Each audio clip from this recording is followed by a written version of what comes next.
할렐루야, 축복합니다. 기도하겠습니다. 좋으신 하나님 아버지, 오늘도 은혜 가운데 우리를 예배의 자리로 불러주신 것 감사합니다. 언제나 예배를 사모하며 기대하며 또 예배를 통해서 살아갈 힘을 공급받는 저희들 되게 하여 주시옵소서. 예수님 이름으로 기도드립니다. 아멘. 하나님의 말씀은 창세기 37장입니다. 18절에서 20절. 창세기 37장 18절에서 20절. 요셉이 그들에게 가까이 오기 전에 그들이 요셉을 멀리서 보고 죽이기를 꾀하여 서로 이르되 꿈꾸는 자가 오는도다. 자, 그를 죽여 한 구덩이에 던지고 우리가 말하기를 악한 짐승이 그를 잡아먹었다 하자. 그의 꿈이 어떻게 되는지를 우리가 볼 것이니라 하는지라. 아멘. 지난 시간에는 그동안 야곱의 이야기가 마무리가 되고 요셉 이야기를 시작했었습니다. 첫 번째 살펴보았던 요셉에 관한 내용은 아버지 야곱의 사랑을 특별히 받으면서 채색 옷을 요셉만 입을 정도로 그렇게 자랐는데 꿈꾼 이야기를 형들에게 했다가 미움을 받게 된, 그리고 그 가운데 야곱은 요셉을 이렇게 야단을 치지만은 요셉의 그 꿈 이야기를 마음에 간직해 두었다. 그런 내용을 다루었습니다. 본문은 이제 요셉의 형들이 집에서 멀리 떨어진 곳에 양떼를 치러 다 나갔습니다. 그래서 야곱이 이 아들들이 이제 걱정이 되어서 요셉을 형들한테 한번 가봐라, 잘 있는지 그렇게 보내게 되죠. 이 과정에서 이제 평소에 요셉을 미워했던 형들이 요셉을 구덩이에 던졌다가 나중에는 그 지나가는 미대한 상인들에게 은 20에 팔게 되는 그런 내용입니다. 한편 본문이 가지는 중요한 의미가 있습니다. 요셉이 애굽의 국무총리가 되어서 됨으로 인해 가지고 야곱의 그 70인의 가족들이 애굽에 가서 살게 되지 않습니까? 그 다음에 나중에 민족을 이루고 이제 모세를 통해서 이스라엘 백성들이 출애굽을 하게 되는데, 이 역사의 그 시작이 바로 본문이라고 할 수 있습니다. 즉 요셉이 형들에 의해서 종으로 팔려가는 것이 이제 하나님의 섭리 관점에서 이해하는 게 본문의 핵심이라고 하겠습니다.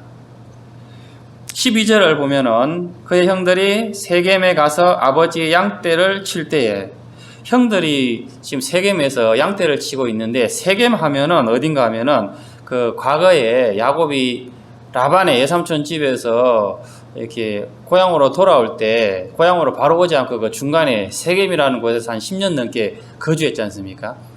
특히 이 세겜이라는 곳에서는 그 딸 디나가 그 추장 세겜에게 이렇게 강간을 당해가지고 그런 일이 일어났고, 그래서 야곱의 아들들이 막 큰 복수를 하지 않습니까? 그러니까 지금 세월이 조금 흘렀지만 형들이 세겜 지역에 가서 양들을 치는 거예요. 그 아버지 야곱의 입장에서는 과거에 그 세겜 사람들이 아직까지도 감정이 안 좋을 수 있잖아요. 그래서 더 걱정이 돼서 지금 요셉을 보내게 된 것입니다. 13절, 이스라엘이 요셉에게 이르되 내 형들이 세겜에서 양을 치지 아니하느냐, 너를 그들에게 보내리라. 요셉이 아버지에게 대답하되 내가 그리하겠나이다. 근데 이 야곱은 그 요셉의 형들이 요셉을 얼마나 미워하는지는 뭐 대충은 알았어도 깊게는 몰랐던 것 같습니다. 알았더라면은 이렇게 위험하게 요셉만 보내지는 않았을 텐데 말입니다. 이런 거 보면은 이 야곱이 그 치밀한 성격이면서도 생각이 또 깊지 못한 그런 부분도 있는 것 같습니다. 그리고 이 13절에서 요셉의 성격도 조금 이렇게 짐작할 수 있는데, 지금 요셉이 있는 곳이 헤브론이거든요. 헤브론에서 세겜까지 무려 100km나 넘습니다. 지금 이 먼 거리를 아버지 그 말씀에 그대로 순종하지 않습니까? 혼자서 그 먼 길을 가야 되는데도.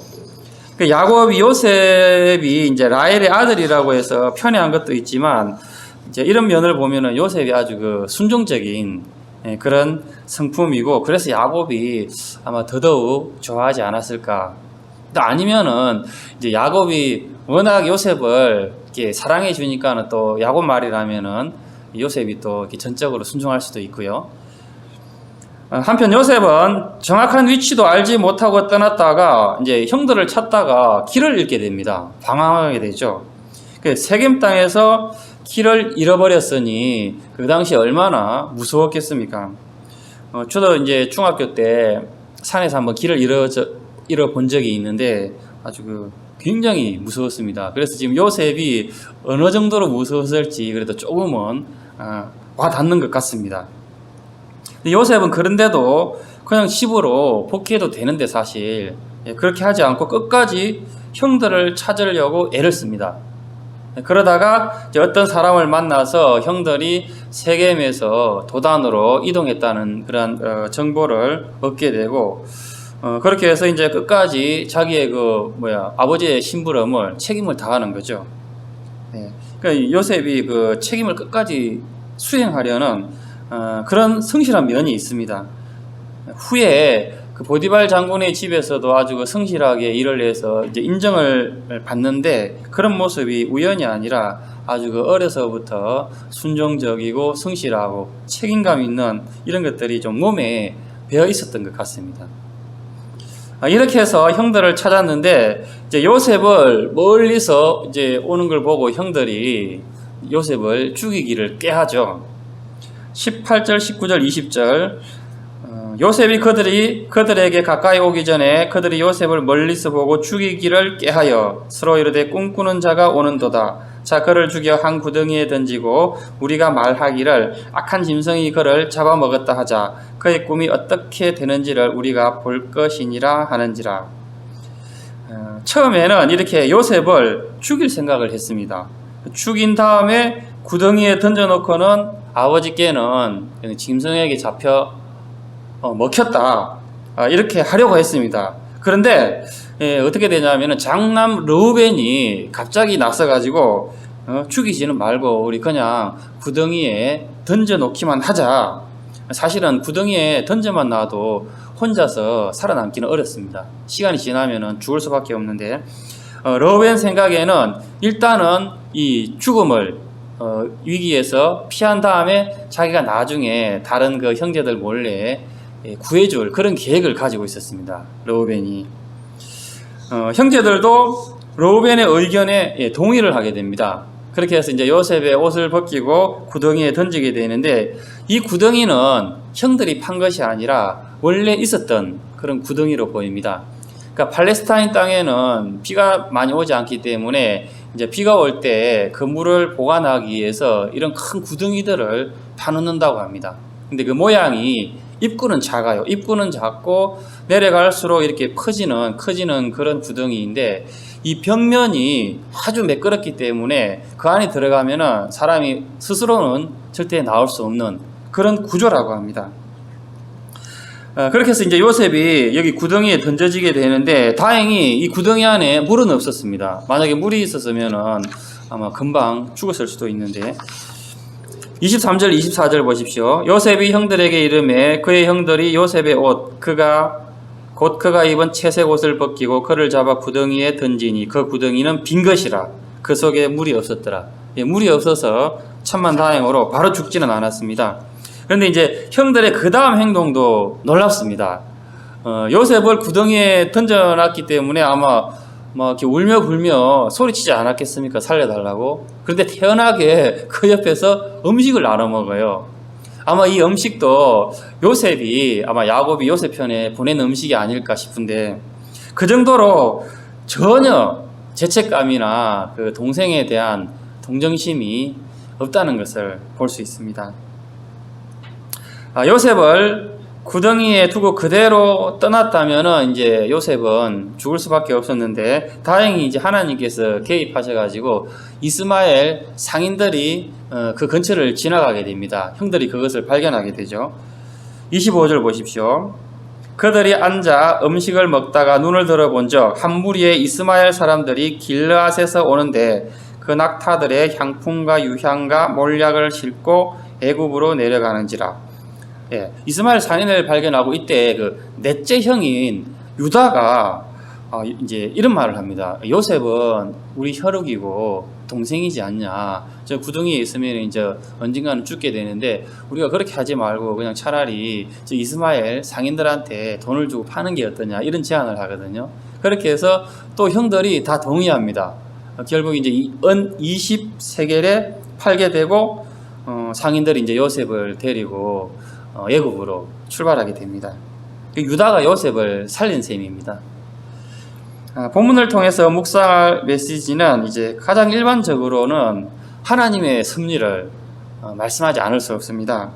요셉이 애굽의 총리가 되고 그 덕택에 야곱의 그 70인 가족들이 애굽에 가서 거주를 할 수 있게 되지 않습니까? 그 세월이 흘러서 이스라엘 민족을 형성하게 되고 나중에 이제 모세가 출애굽을 시도하게 되는데 이 출애굽을 하기 위해서는 이 요셉의 형들에 의해서 요셉이 노예로 팔려가는 과정이 필요합니다. 하지만 요셉의 미래를 아는 우리는 섭리의 과정으로 이렇게 볼 수 있지만 요셉 입장에서는 어떻게 했겠습니까? 참 하나님에 대한 원망, 아무리 신실한 사람이라도 부모님에 대한 원망, 또 형들에 대한 그런 복수심, 이런 것들은 정말 이루 말할 수 없는 그런 고통의 순간이고 시간이었을 것입니다. 평소 또 이 요셉은 아주 그 정직한 사람이고 성실한 사람이잖아요. 순진한 사람이고 그러다 보니까는 자기가 특별히 뭐 하나님 앞에 큰 죄를 짓지 않은 사람들이 오히려 더 이렇게 억울할 수 있지 받아들이기 어렵지 않을까, 그런 생각도 듭니다. 하지만 시간이 지나면서 이 요셉은 자신의 상황을 이렇게 받아들인 것으로 보입니다. 그렇지 않고서는 그 보디발 장군의 집에 가서 그렇게 성실하게 일을 하면서 인정받을 수가 없지 않습니까? 요셉은 자신이 꾼 꿈에 대한 확신을 가졌든지 아니면은 성경에 좀 자세하게 기록되어져 있지는 않지만 하나님께서 어떤 음성을 주셔서 확신을 갖게 된 것으로, 그 어떤 계기가 있었던 것으로 보입니다. 그 시기가 언제인지는 모르지만 성경을 보면은 요셉이 분명히 이 모든 것들을 하나님의 섭리로 믿었다고 합니다. 나중에 보면 그 총리가 된 후에 형들을 만나게 되잖아요. 그 형들이 이제 요셉이 복수할까봐 막 두려워하고 있을 때 요셉이 뭐라고 그러냐면은 하나님께서 자신을 애국으로 보내서 총리가 되게 했다. 형들의 잘못이 아니다. 두려워하지 말라. 이런 말이 성경에 나옵니다. 참 이 부분은 너무 멋진 것 같아요. 요셉이. 만약 우리도 요셉과 같은 이런 참 그 섭리 신앙을 가질 수만 있다면 얼마나 좋을까, 그런 생각을 해봅니다. 지금과는 아주 그 다른 차원의 삶을 실질적으로 살아낼 수 있다라고 생각이 듭니다. 이 섭리 신앙을 우리가 다 믿지 않습니까? 하나님 살아계시기 때문에 이렇게 믿는다고 신앙 고백하는 것하고 내가 실제로 적용하고 살아내는 것과는 좀 차이가 있는 것 같습니다. 우선은 이 하나님의 섭리를 우리가 모두 이해하려는 욕심을 버려야 됩니다. 무슨 말인가 하면은 섭리를 믿는다는 게 단순히 신앙이 없는 사람들은 긍정적인 마인드라고 그러잖아요. 마인드 컨트롤 이런 것과는 차원이 다르기 때문에 그렇습니다. 기독교에서 말하는 이 섭리가 잘 될 거야, 긍정적으로 생각해라, 합력해서 선을 이룰 거야, 너의 미래를 믿어야 된다, 믿는 대로 된다, 이런 것은 아닙니다. 이것은 신앙이 아니라 어떤 자기암시죠. 섭리를 다 이해할 수 없다는 말은 우리가 이 사건마다 그때그때마다 섭리를 발견하기가 어렵다는 것입니다. 이해 안 되는 일들도 많고 사건의 원인이 감추어져 있기 때문에 도무지 그 순간에는 또는 세월이 많이 지났는데도 이게 하나님의 섭리와 연결하기가 어려울 때가 있습니다. 실제로 어떤 경우는 우리가 죽는 날까지 다 이해 못하는, 알 수 없는 그런 일들도 있습니다. 그러면 우리가 어떻게 해야 되냐면은 이 이해되지 않는 많은 사건들을 접할 때 내 생각이, 내 지혜가 짧기 때문에 미치지 못할 수 있다라고 일단 인정하는 것이죠. 그런 다음에 하나님은 살아계시기 때문에 하나님의 섭리란 반드시 존재한다. 하나님께서 섭리하신다라고 믿기로 결정하고 믿어지지 않더라도 어려워도 믿으려고 애를 쓰는 것. 저는 이것을 섭리신앙이라고 부르고 싶습니다. 또 하나 강조하고 싶은 것은 하나님께서 섭리로 우리를 다스리실 때는 반드시 중간 원인, 제2의 원인을 두신다는 것입니다. 이게 참 중요한데요. 섭리를 믿는 사람은 이렇게 중간 원인을 가볍게 여기지 않습니다. 그렇기 때문에 내가 만나는 모든 사람들에게 아주 신중하게 대하고 진실하게 대하고 정성을, 친절을 다하게 됩니다. 하나님께서 누구를 사용하실지를 알 수가 있기 때문에 내 주변의 모든 사람들, 안 믿는 사람들도 다 포함됩니다. 그런 사람들이 어떤 그 가능성 안에 다 포함되는 것이죠. 그러니까 이런 자세를 가지게 되면은 유익한 게 뭐냐면은 사람들과 아무래도 좋은 관계를 유지하게 된다는 것입니다.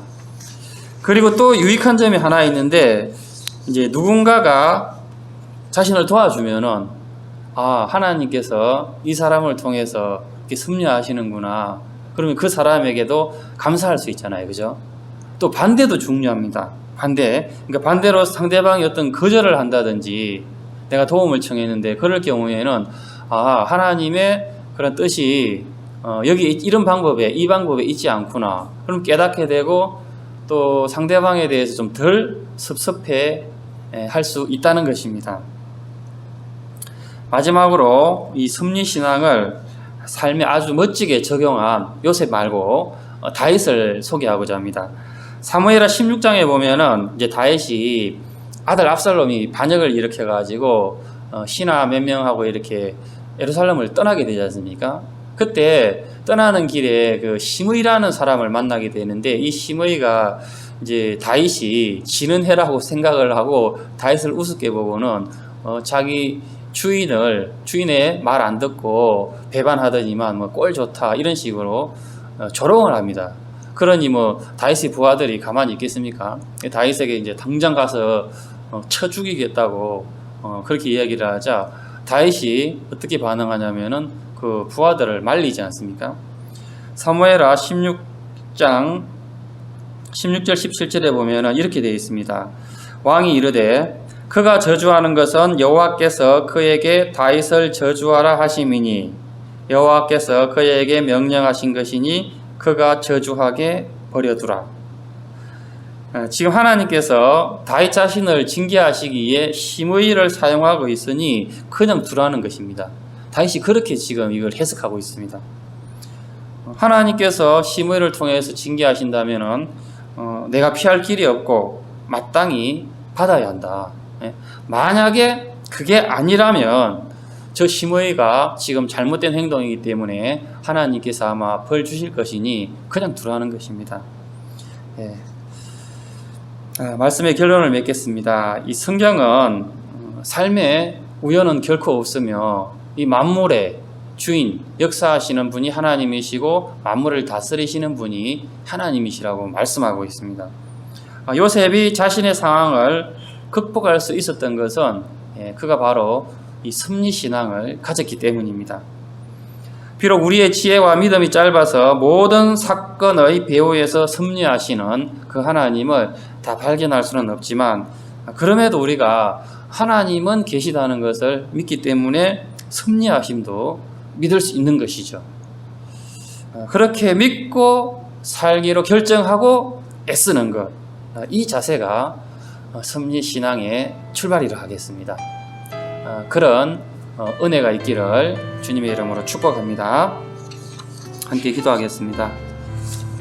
오늘 주신 말씀 우리 생각하면서 나에게도 요셉과 같이, 다윗과 같이 하나님의 섭리를 믿는 그런 믿음을 주셔서 내가 만나는 모든 상황들, 때로는 어려움들, 고난들, 정말 이겨낼 수 없는 그러한 장벽들 하나님의 섭리를 믿음으로 잘 감당하게 해달라고 기다릴 수 있는 믿음 달라고 여러분들 기도하시고 또 교회를 위해서 나라를 위해서 복정교회와 우리 청년부를 위해서 우리 함께 기도하겠습니다. 좋으신 하나님 아버지 감사합니다. 오늘도 말씀을 통하여서 하나님께서 역사의 주인이시고 만물을 다스리시기에 우리 삶 가운데 일어나는 모든 일들이 하나님의 섭리 가운데 있음을 하나님 보게 됩니다.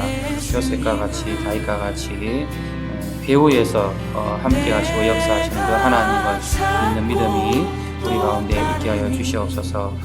때로는 이해할 수 없는, 받아들일 수 없는 그러한 상황 앞에서도 살아계신 하나님을 믿기에 반드시 함께 하시고 승리하신다는 그런 믿음을 가지고 인내하고 또 묵묵히 기다리며 마지막에 웃을 수 있는 축복의 주인공들 되게 하여 주시옵소서.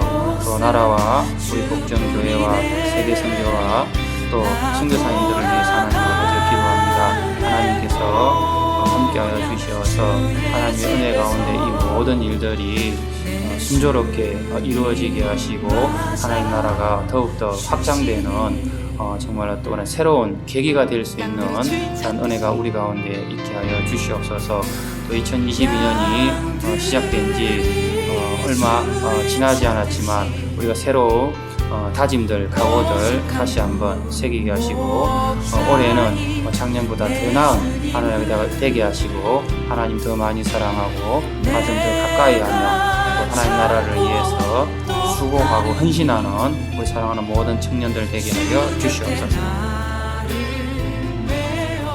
좋으신 하나님 아버지 감사합니다. 우리에게도 요셉과 같은 다윗과 같은 하나님의 섭리를 믿는 그런 섭리 신앙을 소유하게 하여 주시옵소서. 그래서 어떠한 어려움을 만날지라도 함께 하시는 하나님을 믿고 묵묵히 기다리며 순종하며 마지막에 웃을 수 있는 축복의 주인공들 되게 하여 주시옵소서.